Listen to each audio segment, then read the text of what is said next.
Hello दोस्तों, जय माता दी। फाइनली नवरात्र आ गए हैं और हमारे सबके घर में सफाई शुरू हो चुकी है। तो ये वीडियो है नवरात्र के एक दिन पहले का, जब मैं अपनी किचन क्लीन कर रही थी।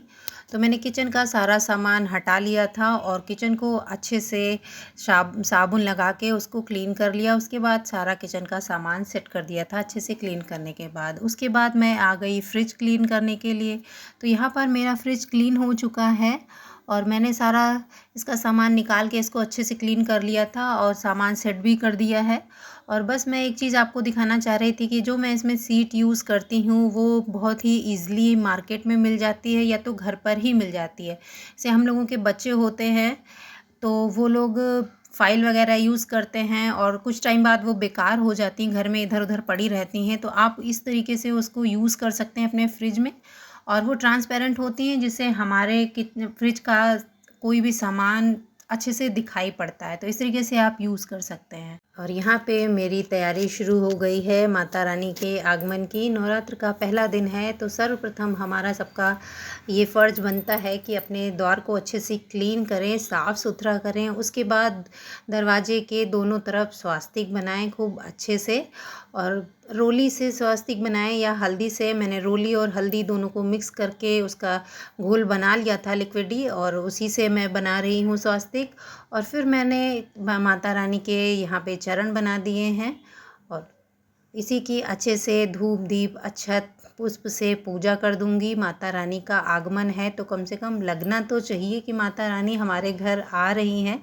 तो इस तरीके से आप तैयारी कीजिए तो माता रानी भी प्रसन्न होगी और हमको भी पॉजिटिव फीलिंग आएगी और हमको भी लगेगा कि हाँ, कोई तीज त्यौहार है और हम उसको अच्छे से सेलिब्रेट कर पा रहे हैं, अच्छे से कर रहे हैं।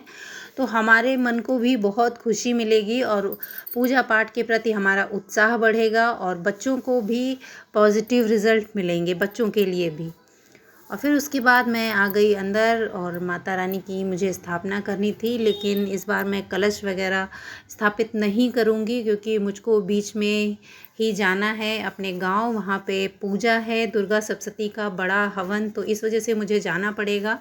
तो जब कलश हम स्थापित करते हैं तो फिर हम उसको छोड़ के जा नहीं सकते, और मुझे क्योंकि बीच में जाना है इसलिए कलश स्थापित नहीं कर रही हूँ। इस तरीके से मैंने आसनी बिछा ली थी, उसके ऊपर माता रानी को बैठा लिया है और एक छोटी सी चौकी बिछा के मैंने अपनी जो पीतल वाली माता रानी की मूर्ति है उसको स्थापित कर दिया है, लक्ष्मी गणेश को स्थापित कर दिया है, गौरा को स्थापित कर दिया है और एक अष्टदल दल कमल बना के मैंने दीपक स्थापित कर दिया है। और दीपक भी मैं अखंड ज्योति नहीं जलाऊंगी, दीपक मैंने तेल भर दिया है। जितने टाइम तक ये पूरा दिन या जितने टाइम तक ये जलना चाहेगा, जितनी देर तक जलेगा उतनी देर तक ये जलता रहेगा।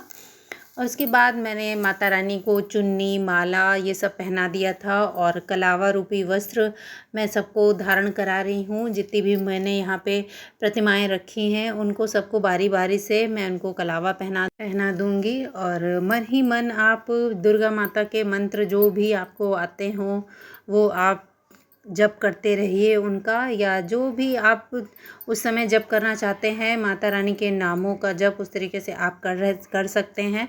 जैसे मैं यहाँ पे माता रानी की चालीसा का पाठ कर रही थी, ऐसे पूजा करते करते और मंत्र का उच्चारण भी करती जा रही थी। उसके बाद मैंने यहाँ पे सिंदूर अर्पण कर दिया है। जितने भी देवी देवता मैंने यहाँ पे स्थापित किए हैं उनको सबको सिंदूर लगा दूँगी मैं। और वही नॉर्मल पूजा है जैसे हम सब करते हैं वैसे ही मैंने की है। बस मैं इसलिए आप लोगों के साथ ये शेयर कर रही हूँ कि अगर हम कलश स्थापित नहीं करते हैं तो हम माता रानी की पूजा कैसे करें। और हम क्योंकि कलश स्थापित करते हैं तो हमें वहाँ रुकना पड़ता है, बैठना पड़ता है, माता रानी को हम अकेला नहीं छोड़ सकते। तो जो लोग जैसे जेंट्स लोग होते हैं या बच्चे जो बाहर रहते हैं हॉस्टल वगैरह में, तो वो पूजा इस तरीके से कर सकते हैं बिना कलश स्थापित किए। तो बस मैं वही आप लोगों को दिखा रही हूँ। और यहाँ पे मैंने माता रानी को नारियल अर्पण कर दिया है और लाल रंग के पुष्प जो कि मेरे छत पे ही खिले हुए थे वो मैंने उनको अर्पण कर दिए हैं। और मैंने यहाँ पे माता रानी को पान और पान, लौंग और इलायची और सुपारी रखना मैं इसमें भूल गई। मैं बाद में चढ़ा दूँगी। और बतासे रखने चाहिए थे, लेकिन बतासे मुझे मिल नहीं पाए थे, तो मैंने यहाँ पे मिश्री ली है। मिश्री को माता रानी को अर्पण कर दिया है और फिर इसी तरीके से माता रानी के चरणों की पूजा कर दी है मैंने। जल, अक्षत और फूल वगैरह चढ़ा दिए थे। के बाद माता रानी को भोग अर्पण कर दिया है। जो आपके पास भोग हो वो आप अर्पण कर दीजिए। फल जो भी उपलब्ध हो वो फल आप चढ़ा दीजिए। मैंने यहाँ पे माता रानी को फल चढ़ा दिए हैं। और बस उसके बाद मैं यहाँ पे कर लूँगी एक छोटा सा हवन, जो कि हमारे यहाँ अग्यारी बोली जाती है। तो मैंने थोड़ा सा टुकड़ा गाय के उपले का गैस पे रख दिया था। जब वो अच्छे से गर्म हो गया, यानी कि सुलग गया, तब मैं उसको ले आई, उसको प्लेट में रख के। और बस उसको पहले जल चढ़ाया है, फिर फूल चढ़ाए हैं, सिंदूर लगाया है। और अब हम करेंगे अपना छोटा सा हवन। जो माता रानी के नाम आपको आते हों, जो मंत्र आता हो, उस तरीके से आप हवन कर लीजिए। पहले गणेश भगवान के नाम का, फिर माता रानी का, फिर आप जिसका करना चाहें उसका कर सकते हैं। फिर हवन होने के बाद आचमन कराना बहुत ज़रूरी होता है और माता रानी को उसकी धुआं ज़रूर दे दीजिए। और फिर माता रानी को मैंने यहाँ पे एक दक्षिणा अर्पण कर दी है। और उसके बाद अब मैं करूँगी माला, पाठ, और जो भी आप करना चाहें आप कर सकते हैं। मैं यहाँ पे दुर्गा सप्तशती का पाठ तो अभी इस समय नहीं करूँगी, क्योंकि वो मैं शाम को करूँगी, कि अभी बहुत देर हो रही है और मेरी बच्ची छोटी है, तो मैं अभी समय नहीं कर पाऊँगी, शाम को करूँगी। तो अभी मैंने जो मुझसे जितना हो सकता था उतना मैंने कर लिया। और उसके बाद कर ली है मैंने यहाँ पे आरती। और यहाँ मैंने पंचदीपक आरती की है। आप अपने हिसाब से, जैसी आपकी हो सके उस हिसाब से आप कर लीजिए। लौंग और कपूर की आरती करना बहुत ही शुभ होता है, तो उससे ज़रूर कीजिए। और मेरी आरती होने के बाद फिर मैंने बनाई यहाँ पे तोरण अशोक के पत्तों से। तो मैंने एक पूजा रूम में और एक बाहर गेट पे लगा दी है। और तोरण ज़रूर लगाइए, इससे बहुत ही पॉजिटिविटी आती है और बहुत अच्छा फील होता है। लगता है कि माता रानी हमारे घर में आ चुकी हैं। और फिर उसके बाद मैंने की शाम की पूजा, दुर्गा सप्तशती का पाठ किया। और उसके बाद मैंने की दुर्गा माता की आरती और माता रानी को लगाया शुद्ध देसी घी का भोग, जो कि मेरे घर पर ही बना हुआ है।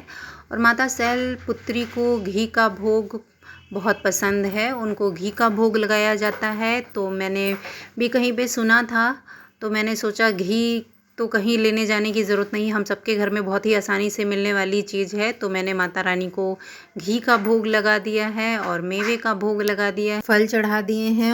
और उसके बाद मैंने माता रानी के समक्ष 5-6 भजन गुनगुनाए, देवी गीत गुनगुनाए, जो कि बहुत ज़रूरी होता है, जिससे माता रानी अति प्रसन्न होती हैं। और ज़रूर अगर आपको आते हैं तो आप ज़रूर गुनगुनाइए।